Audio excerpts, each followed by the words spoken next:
ब्रह्मा जी अपने ही पुत्री के साथ क्यों कि संभोग अपनी ही पुत्री से क्यों शादी किया ब्रह्मा जी ने।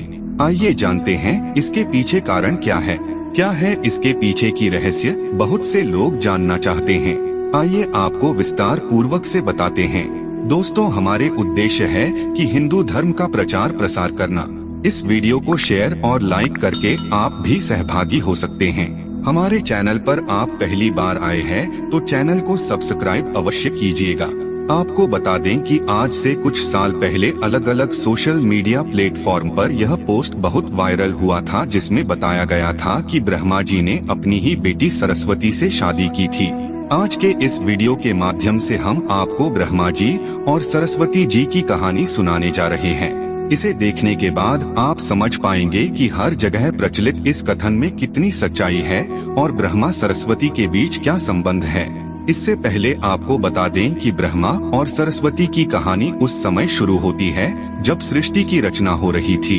हिंदू ग्रंथ के मुताबिक सृष्टि की रचना ब्रह्मा जी के द्वारा की गई है। भली भांति यह तो सब जानते हैं और इस ब्रह्मांड के पालनकर्ता के रूप में हम भगवान विष्णु को जानते हैं। साथ ही भगवान शंकर को सृष्टि के संहारक के रूप में जानते हैं। अब ब्रह्मा और सरस्वती की कहानी को समझने के लिए हमारे वीडियो के साथ अंत तक बने रहे। आपके मन के सवाल यह है। नंबर 1, आखिर क्यों ब्रह्मा जी ने अपनी पुत्री से विवाह किया। नंबर 2, सरस्वती ने ब्रह्मा को श्राप क्यों दिया। नंबर 3, ब्रह्मा और सरस्वती का संबंध क्या है। नंबर 4, सरस्वती पत्नी है या ब्रह्मा की बेटी। नंबर 5, ब्रह्मा जी की पूजा क्यों नहीं होती है। नंबर 6, ब्रह्मा जी की कितनी शादी हुई है। नंबर 7, सरस्वती ने ब्रह्मा को क्यों श्राप दिया था। इन सारे सवालों का जवाब मिलेगा इस वीडियो में। आप सबको मालूम होगा कि हिंदू धर्म में ब्रह्मा, विष्णु और महेश को सृष्टि के निर्माता, पालक और संहारक के रूप में जाना जाता है। मगर कमाल की बात है कि आपने पृथ्वी पर विष्णु और महेश, शिव की बहुत सारी मंदिरें देखी होंगी, मगर सृष्टि के रचयिता ब्रह्मा जी के आपने कभी मंदिर नहीं देखे होंगे। पूरे पृथ्वी में भगवान ब्रह्मा की मूर्ति केवल भारत के पुष्कर में है। कुछ लोगों का ऐसा मानना है कि भगवान ब्रह्मा की पूजा न होने का कारण माता सरस्वती से जुड़ा हुआ है। एक वायरल पोस्ट के मुताबिक भगवान ब्रह्मा ने सरस्वती से शादी की थी, जो कि उनकी बेटी थी। इस वजह से भगवान ब्रह्मा की पूजा नहीं होती है। इसे अच्छे से समझने के लिए इस प्रश्न को विस्तार से प्रस्तुत किया गया है। सरस्वती पुराण में भगवान ब्रह्मा और माता पार्वती के विवाह की बात लिखी हुई है। इस प्रसंग के मुताबिक जब भगवान ब्रह्मा सृष्टि का निर्माण कर रहे थे तो सृष्टि के निर्माण के आगे जारी रखने के लिए ज्ञान की आवश्यकता थी। इस वजह से अपने मन से उन्होंने माता सरस्वती का निर्माण किया। सरस्वती की कोई माँ नहीं है, उनका जन्म भगवान ब्रह्मा के मन से हुआ है। सरस्वती को ज्ञान की देवी के रूप में जाना जाता है। भगवान ब्रह्मा ने सरस्वती के साथ साथ सृष्टि का निर्माण किया और सृष्टि के अलग अलग जीव जंतु, पहाड़, जंगल, नदी आदि का निर्माण किया। इस निर्माण प्रक्रिया के दौरान भगवान ब्रह्मा माता सरस्वती के रूप से आकर्षित हो गए। माता सरस्वती ज्ञान की देवी होने के साथ साथ रूप में भी बहुत सुंदर थी, मगर सरस्वती का जन्म ब्रह्मा से हुआ है। इस वजह से जब भगवान ब्रह्मा सरस्वती की तरफ मोहित हो गए तब देवलोक में उनकी बहुत निंदा हुई। हालांकि इन सब के बावजूद ब्रह्मा ने सरस्वती से विवाह किया और लगभग 100 साल तक पृथ्वी पर जंगल में निवास किया। पृथ्वी पर सरस्वती के साथ ब्रह्मा जब निवास कर रहे थे तब उन दोनों के जरिए मनु नाम के पुत्र का जन्म हुआ। आगे चलकर मनु की संतानें ही मनुष्य जाति के पनपने का कारण बनी। भगवान ब्रह्मा के इस व्यवहार के कारण देवलोक में यह निश्चय किया गया कि भगवान ब्रह्मा की पूजा नहीं की जाएगी, क्योंकि दिया सरस्वती ब्रह्मा जी को श्राप। हिंदू धर्म की कथाओं की माने तो अपनी ही बेटी से शादी करने के कारण भगवान ब्रह्मा की सभी देवताओं ने बहुत आलोचना की और ब्रह्मा को उनके किए की सजा देने के लिए सभी देवता मिलकर भगवान शिव के पास गए और ब्रह्मा को सजा देने के लिए कहा। भगवान शिव सभी देवताओं की बात सुनकर बहुत क्रोधित हुए, इसलिए शिव ने ब्रह्मा के 5वें सिर को उनके धड़ से अलग कर दिया। दूसरी कथा की माने तो भगवान ब्रह्मा का 5वां सिर हमेशा बुरी बातों से भरा रहता था, इसलिए शिव ने ऐसे सिर को खत्म करना ही उचित समझा। तीसरी कथा की माने तो भगवान ब्रह्मा की दूसरा शादी करने से देवी सरस्वती बहुत क्रोधित हुई और भगवान ब्रह्मा को श्राप दिया कि आपकी इस पृथ्वी पर कहीं भी पूजा नहीं होगी। राजस्थान के पुष्कर और तमिलनाडु को छोड़कर कहीं भी ब्रह्मा का मंदिर नहीं है। ब्रह्मा और सरस्वती का संबंध क्या है? ब्रह्मा और सरस्वती दोनों ही हिंदू धर्म में बहुत ही महत्वपूर्ण देवी देवता के पात्र है।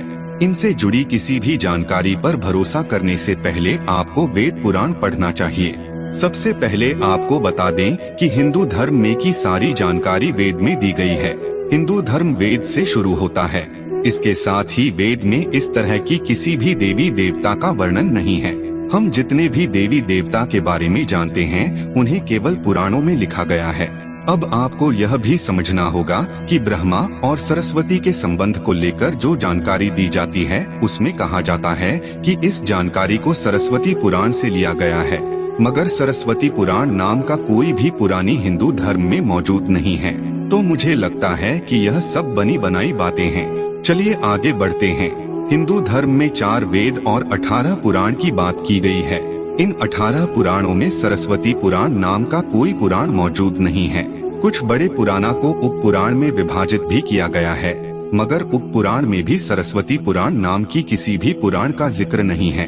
कुछ जगहों पर मत्स्य पुराण की बात की जाती है, मगर इस पुराण में भी आपको सरस्वती और ब्रह्मा के विवाह जैसी कोई जानकारी नहीं मिलेगी। ऐसे में सवाल उठता है कि ब्रह्मा और सरस्वती के बीच कौन सा संबंध है, क्या सच्चाई है? इसके लिए आपको समझना होगा कि ब्रह्मा ने सृष्टि का निर्माण किया, अर्थात जब भगवान ब्रह्मा इस सृष्टि का निर्माण करने बैठे तब विष्णु और महेश के अलावा कुछ भी इस दुनिया में मौजूद नहीं था। ऐसे में अगर उन्हें सृष्टि को आगे चलाने के लिए किसी भी पुरुष और स्त्री की आवश्यकता होगी तो उन्हें अपने मन से उसकी रचना करनी होगी। इसी वजह से भगवान ब्रह्मा में माता सरस्वती, नारद, मनु, जामवंत, सनक, सनंदन, सनातन और सनत कुमार, भृगु, अत्रि का जन्म अपने मन से किया और पृथ्वी को आगे संचालित करने के लिए धरती पर भेजा। इसमें पृथ्वी पर ज्ञान के संतुलन को बनाए रखने के लिए उन्होंने माता सरस्वती को अपने साथ रखा और साथ रहने वाली स्त्री को पत्नी का दर्जा दे दिया गया। आपके मन में यह सवाल होगा कि सरस्वती पत्नी है या ब्रह्मा की बेटी, तो यह सवाल मन में आना ही चाहिए। अगर ब्रह्मांड में मौजूद हर चीज की रचना भगवान ब्रह्मा ने की है तो बेटी हो या पत्नी दोनों की ही रचना भगवान ब्रह्मा के ही द्वारा संभव थी। भगवान ब्रह्मा को अगर किसी के साथ विवाह करना था तो इसके लिए भी उन्हें किसी का निर्माण अपने मन से करना पड़ता और उनके मन से उत्पन्न होने के कारण उनका रिश्ता बेटी की तरह भी लगाया जाता है। हालांकि सृष्टि का निर्माण होने के बाद अलग अलग घटनाओं के कारण ब्रह्मा का विवाह 5 बार हुआ था। इस वजह से उनकी कुल 5 पत्नियां हैं, जिसमें सरस्वती, सावित्री, गायत्री, श्रद्धा, मेधा है। आइए जानते हैं कि ब्रह्मा जी की पूजा क्यों नहीं होती है। अपने पृथ्वी पर बहुत सारे मंदिर देखे होंगे। हिंदू धर्म की अलग अलग मंदिरों में आपने अक्सर भगवान विष्णु या भगवान शंकर के मंदिर को देखा होगा। आपने कभी भी भगवान ब्रह्मा के मंदिर को नहीं देखा होगा। ऐसे में आपको बता दें कि राजस्थान में पुष्कर में भगवान ब्रह्मा का एक मंदिर है। वह मंदिर 3 झील से घिरा हुआ है और माना जाता है कि जहां भगवान ब्रह्मा के कमल से बना है। प्रचलित कथा के मुताबिक सृष्टि का निर्माण करने के बाद वज्रनास नाम के एक राक्षस ने धरती पर खूब उत्पात मचाया था। जब इस राक्षस ने भगवान ब्रह्मा के साथ बदतमीजी शुरू की तब ब्रह्मा जी ने वज्रनास का वध कर दिया और इस दौरान उनके कमल के 3 टुकड़े धरती पर आकर गिरे, जिससे बड़े बड़े झील बन गए। आज यह स्थान भारत के पुष्कर नाम के इलाके में है और उस 3 झील को व्याष्ठा, मध्य और कनिष्ठ पुष्कर कहा जाता है। इन जिलों के निर्माण के कारण वहां पर एक यज्ञ करवाने का निश्चय किया गया। इस यज्ञ में साक्षात भगवान ब्रह्मा बैठने आए थे, मगर एक यज्ञ या पूजा पाठ में पति को पत्नी के साथ बैठना होता है। उस समय भगवान ब्रह्मा की पत्नी सावित्री थी, मगर उन्हें आने में काफी विलंब हो रहा था। बहुत देर इंतजार करने के बाद पूजा का मुहूर्त खत्म होने से बचाने के लिए भगवान विष्णु ने एक सुझाव रखा कि ब्रह्मा जी की शादी इसी पूजा के दौरान कर दी जाए। इस विचार पर सहमति दिखाते हुए भगवान नारद ने गायत्री नाम की एक स्थानीय लड़की को भगवान ब्रह्मा के साथ विवाह करने के लिए मना लिया। जब इन दोनों का विवाह हुआ और यज्ञ में भगवान ब्रह्मा गायत्री के साथ बैठकर पूजा को संपन्न किया, तभी वहां माता सावित्री आ गई और वह पूरी गतिविधि पर खूब क्रोधित हुई। उन्होंने इस क्रोध में आकर भगवान ब्रह्मा को श्राप दिया कि धरती पर उनकी पूजा कभी नहीं की जाएगी। इसके बाद उन्होंने नारद को शादी के लिए लड़की खोज कर लाने के कारण श्राप दिया कि नारद आजीवन कुंवारे रहेंगे। तो ब्रह्मा जी को 2 श्राप मिला, एक तो माता सरस्वती ने दिया और दूसरा माता सावित्री ने। जब माता सावित्री को पता चला कि यह विचार भगवान विष्णु ने प्रकट किया था तो उनके श्राप से वह भी बच नहीं पाए। माता सावित्री ने भगवान विष्णु को श्राप दिया कि वह अपनी पत्नी के वियोग में सालों तक तड़पाएंगे। इसी श्राप के कारण राम अवतार में भगवान विष्णु को माता सीता से बिछड़ने का दुख भोगना पड़ा था। इसके बाद जब माता सावित्री का क्रोध कुछ कम हुआ तब उन्होंने भगवान ब्रह्मा पर दया दिखाते हुए कहा कि उनकी पूजा धरती पर केवल एक जगह इस पुष्कर में ही हो सकती है। इसके बाद भगवान ब्रह्मा के इस व्यवहार से आहत होकर वह पुष्कर के समीप रत्नागिरी नाम के पहाड़ पर चली गई और हमेशा के लिए तपस्या में लीन हो गई। आज भी रत्नागिरी पहाड़ पर माता सावित्री का मंदिर और उसके ठीक नीचे 3 झील के बीच बसा पुष्कर का ब्रह्मा मंदिर मौजूद है। इतिहासकारों के मुताबिक आचार्य शंकराचार्य के द्वारा सन 711 में यहाँ भगवान ब्रह्मा की मूर्ति की स्थापना की गई थी। उससे पहले यहाँ बिना मूर्ति की पूजा होती थी। आप लोगों को ज्ञानवर्धक जानकारी कैसा लगा कमेंट करके जरूर बताइएगा। जय श्री कृष्णा।